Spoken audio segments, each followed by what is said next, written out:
What is likely to happen to estate and letting agency legislation after this general election in 2024?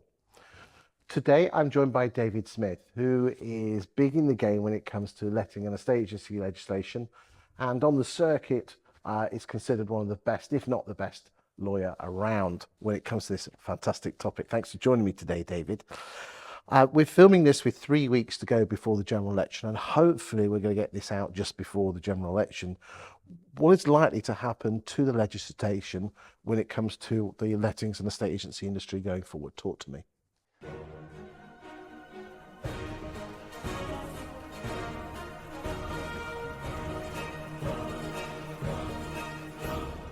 Well, obviously it depends a bit on who wins. If we just assume that it's not going to be Reform or Count Binface or the Lib Dems, and we stick to the two supposedly main parties, although obviously the Conservative Party may not be the main party anymore, depending on who you ask. The Conservatives in their manifesto said that they would enact the Renters Reform Bill again. That said, I don't think that's very likely. I don't think they're being very honest about that. I would be very surprised if a Conservative government, which is likely to, if it was to get back in, which is fairly unlikely, let's be honest, but if it was to get, it would be with a very small majority. It would probably have shifted itself somewhat to the right, and right-wing Conservative MPs and peers who would be more powerful, of course, because they would still hold the House of Lords, but wouldn't be so overruled by a strong Commons majority, all hated the Renters Reform Bill. They all thought it was anti-conservative.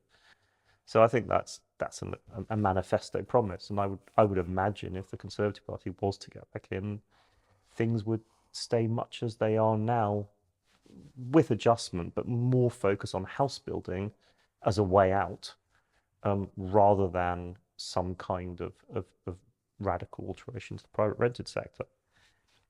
Turning to the far more likely scenario of a substantial Labour government and a strong Labour government, then things get more interesting. A lot of people have got very nervous because they've said they'll ban Section 21 immediately, which is their statement in their manifesto as well. They can't do that. You can't stop Section 21 evictions immediately. You'd have to pass legislation through Parliament. And that does take some time. Now, the Labour Party has been pretty clear that they're not planning to have much of a summer recess, and they're going to curtail it substantially and presumably make Parliament work through the summer. It's likely they'll have a pretty substantial parliamentary majority, so they'll have a substantial freedom of action. And what I think they will probably do is a very, very much slimmed down version of the Renters Reform Bill that focuses on getting rid of Section 21, amending Section 8 a little bit and having some adjusted grounds possession to make it work, and then charging on. Where it gets a bit interesting is that Labour doesn't control the House of Lords. It's still got a Conservative majority. As you go through the King's Birthday Honours and the Dissolution Honours, I would expect that there will be some element of packing the House of Lords, although that will take time to pull through.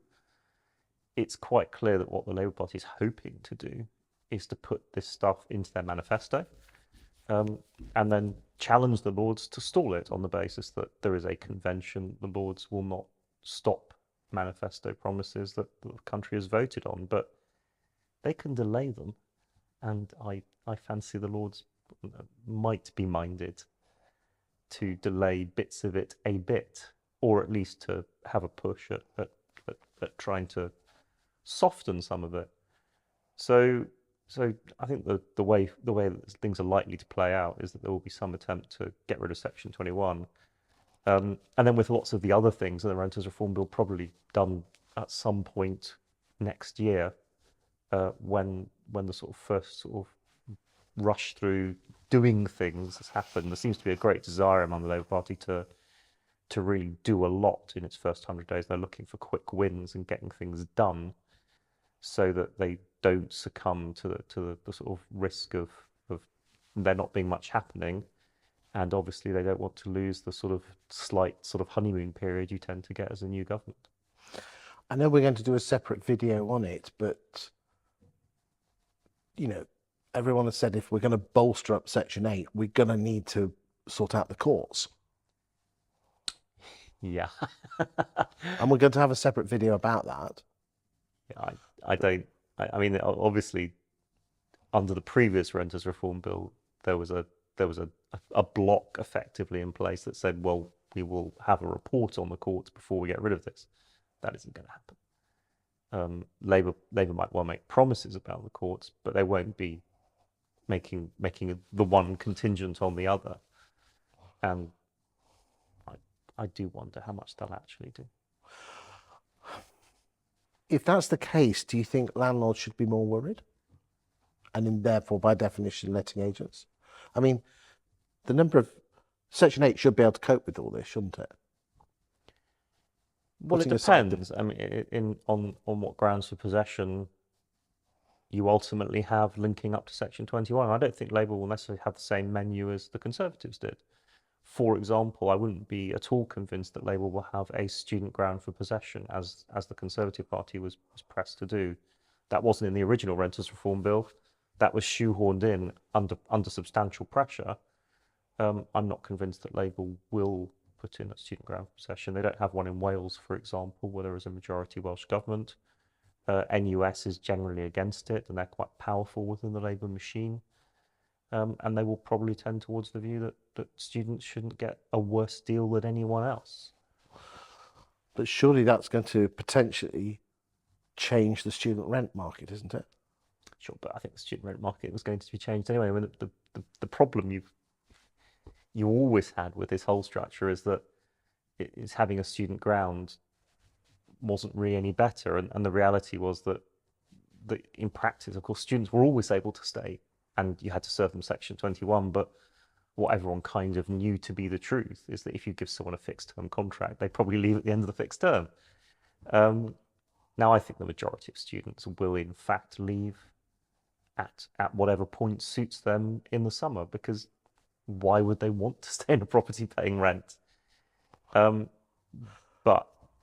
what about the landlords? The tenants could leave halfway through the year. Yeah, but that was a risk under the existing version of the Renters Reform Bill, and that's, I think, a significant problem, because it's much worse than that, because all tenancies will be periodic all the time.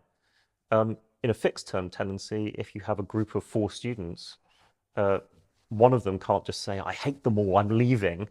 They're stuck with that tenancy for the fixed term. In a periodic tenancy, one individual can simply walk away and destroy the tenancy for everybody. And so, in fact, it's not just bad for landlords, it's actually bad for students in groups. If they all fall out, or one of them falls out or drops out of university and wants to leave, they will give notice, and the reality is the landlord will then turn to the remaining students and say, well, I will either say to them, look, you're all leaving, or we'll say to them, well, you need to get someone else and pay me the rent.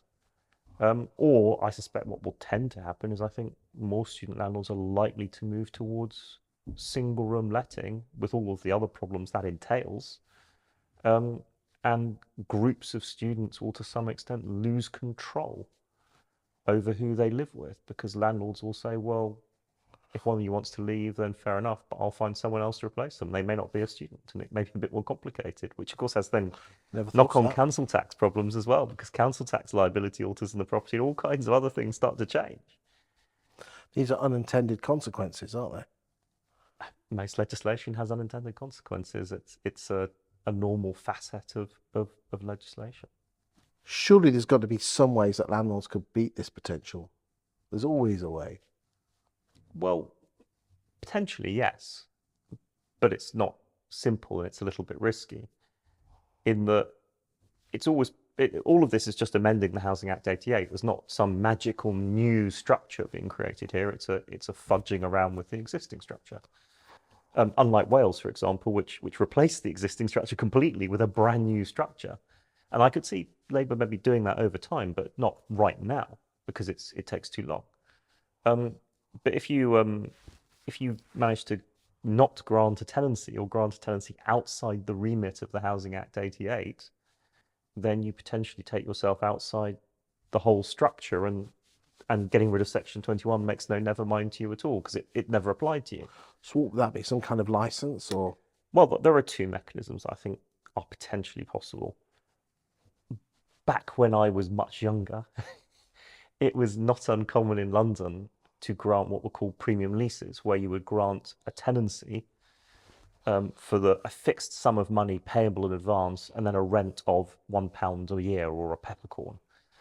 Essentially, kind of a long lease, but obviously much shorter, and only for a year or so instead of for 99 years.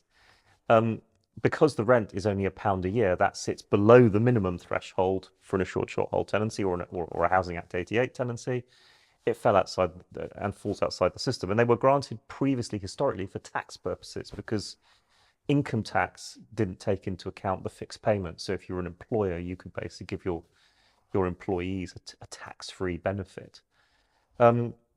But the same structure is usable if you can get a student to pay a year in advance. So in London, for example, where anyway, you have a lot of overseas students who are potentially paying most or all of their rent in advance, you could structure yourself to avoid the Housing Act 88 by doing that, in principle.